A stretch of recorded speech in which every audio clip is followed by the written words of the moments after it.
Hey everybody, the Super Vader 400 here, back for another review, and this time, this is my long-awaited review of the 2016 film Doctor Strange, which I've seen about 4 times already, and I'm about to watch again for another in-depth comic book review of Doctor Strange later. But right now, this is my first webcam review of Doctor Strange. Actually, my first webcam review of Doctor Strange was in my Marvel Cinematic Universe Phase 1 through Phase 3 review. But this is my first full-length solo Doctor Strange movie, and before I start, Doctor Strange was awesome and is already my number one film of the year, because it was vastly different from all the other comic book movies this year, and in my opinion, it's already one of the best films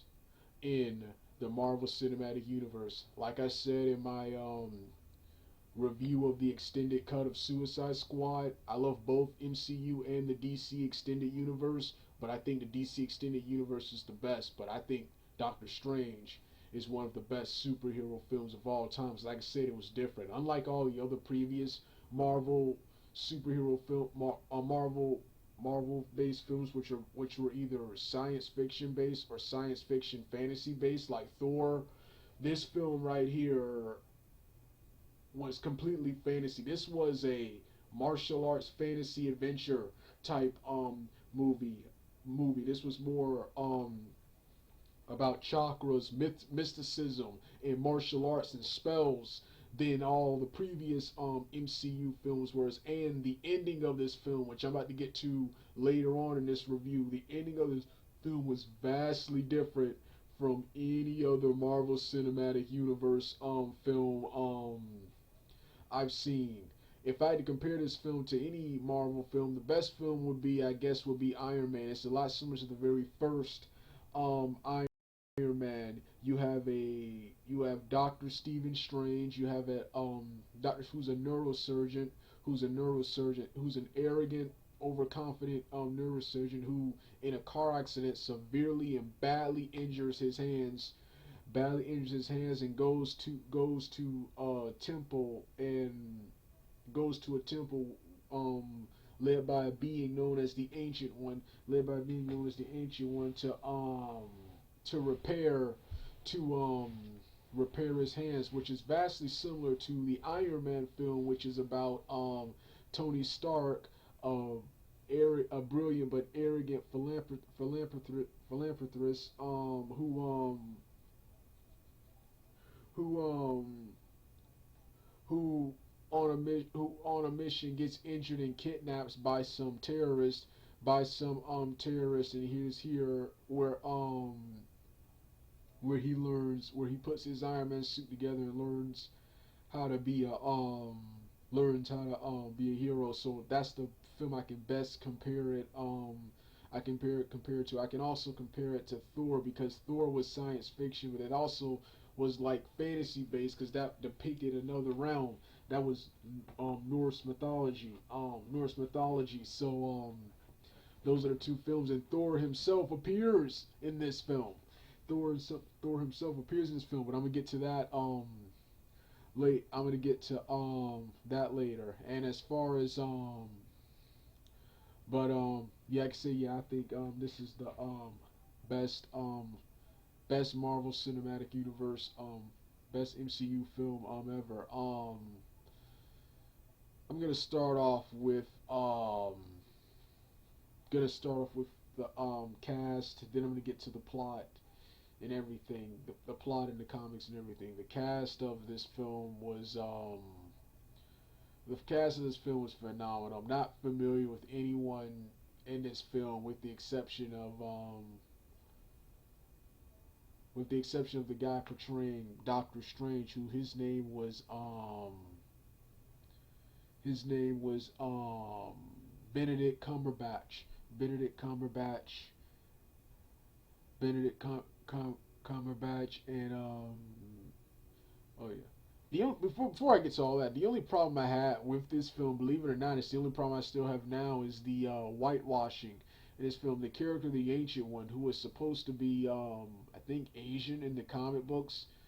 In this film, she was made to be they made her a white person. I think it's lame that Asians can't even even in America can't even play their own stereotypes. But that's like really the only problem I had with this film. That's the only problem I have with this film. Everything else about this film was phenomenal. Like I said, I think this is one of the best MCU films of all time. Now let's get back to the cast.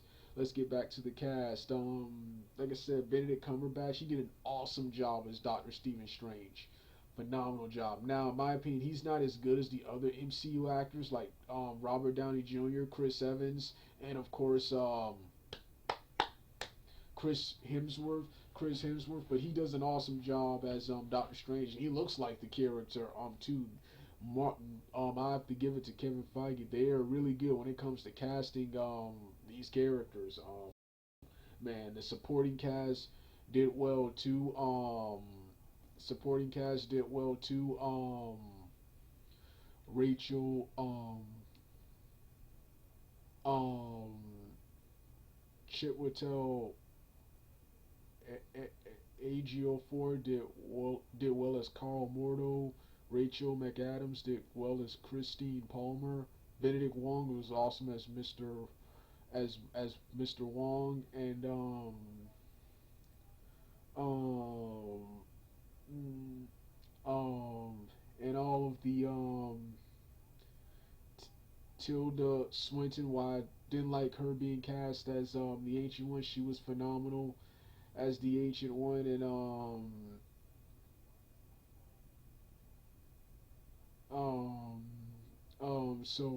yeah, so like I said, the cast did a phenomenal job, and this film did a great job of capturing the spirit of who Doctor Strange is, of the capturing the spirit of the Doctor Strange comic books.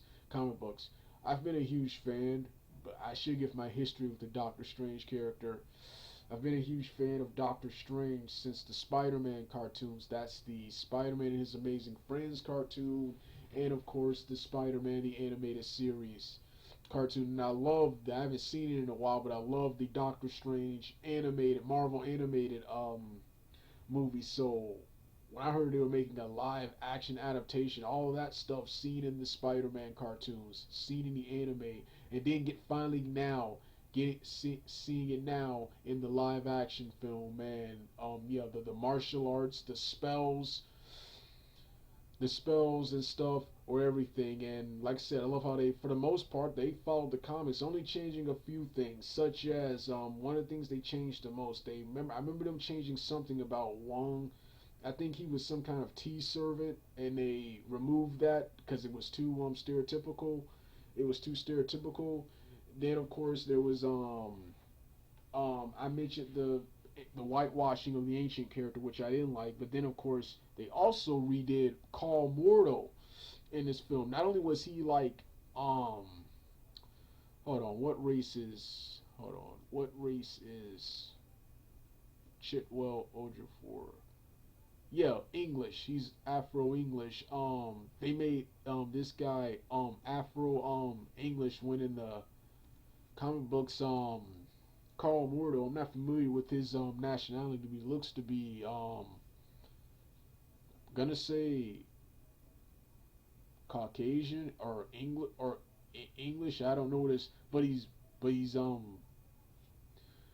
like white or pale um comic books, in the comic books and the cartoon we're hearing. And then they totally redid his character, where he's not a villain until the end of the film. He's not a villain until the end of the film. They made him more what I consider a sympathetic more of a sympathetic character. And I also love the various revelations this in this film, which separated this film from the other MCU films, such as the Ancient One. She's preaching to Strange. She's preaching to Strange about the dangers of the dark universe and the spell book. Yet the Ancient One herself, she was doing what she thought was right. She was stealing energy from the from the dark from the dark dimension, from the dark dimension to survive, which she also explained to Steven as another guy who was referenced by who another guy earlier in the film who was a paralytic who used mysticism and energy to walk, who used energy to walk, and she said how the Avengers protect world from physical dangers, we protect it from more of the mythical dangers, and how Caecilius, the one of the main antagonists of this film, was once a student of hers, was once a student of hers, but he unlocked the spell he should not have unlocked and discovered the secret to immortality, immor immortality. Then of course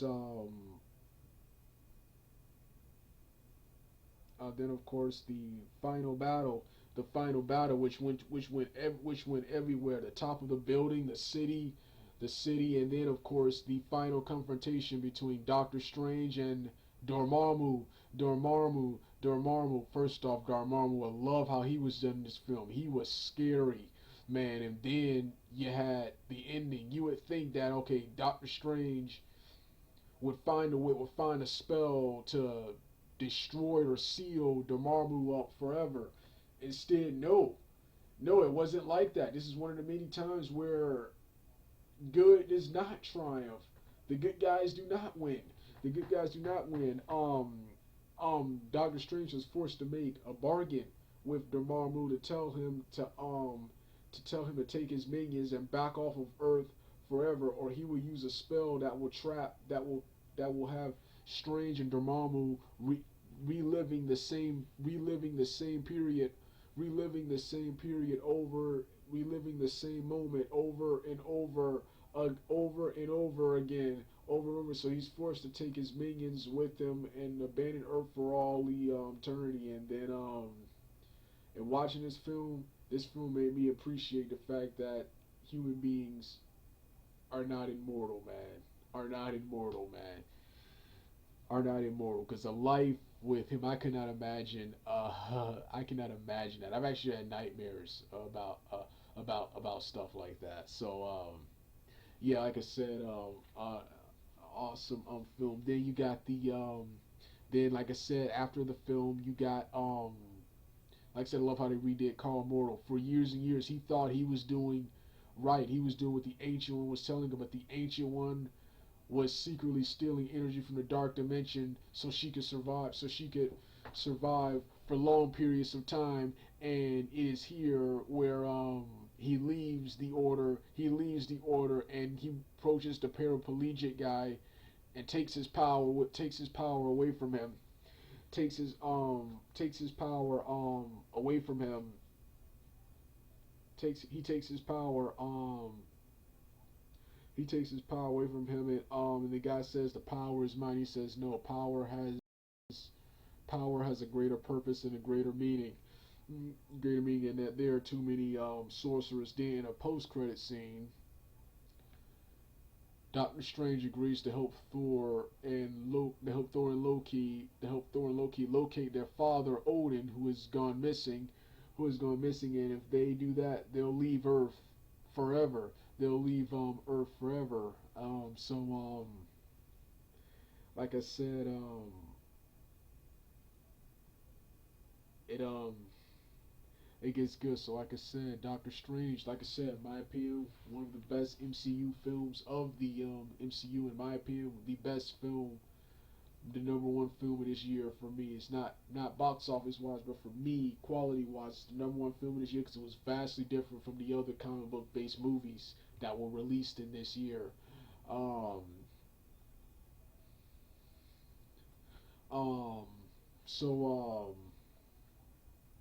yeah. Also, the film was hilarious. In the beginning, you have and I thought, because I like to have multiple tabs open on my computer, so I thought this was an ad from another tab. I heard Britney Spears' "Oh Baby" playing in the beginning. I think that was Britney Spears. Then later in this film, one of the last things I expected to hear in this film was a Beyonce Put a Ring on It song, and various other references to popular musicians, like in the beginning, in the beginning. And there were several unintentionally funny moments, such as there was one scene where Doctor Strange, when he got his hands messed up, what did they do? Then the person talks, what did they do? Then another scene. Then there was another scene where the guy is trying to explain to Doctor Strange how a patient he refused, the paraplegic guy, managed to gain the ability to walk again, and Strange said, "Bullshit." The way he said it was just hilarious. He says, "Fine," and then the black guy says, "If it proves your arrogant ass wrong, it's worth it." So yeah, man, hilarious, super hilarious, unintentionally funny films. Well, about the Marvel Cinematic Universe, that they have the perfect balance of plot, action, and comedy, man. That's one of the things I love about. That's one of the things I love the most about the MCU, and that's actually one of the reasons they're most successful. And this was the first film, and I can't wait for more. I can't wait for more Doctor Strange stuff. The next time I review Doctor Strange, there'll be more of a compare and contrast with the film and comic books. But like I said, this was my first webcam review of Doctor Strange. All right, I'm finished.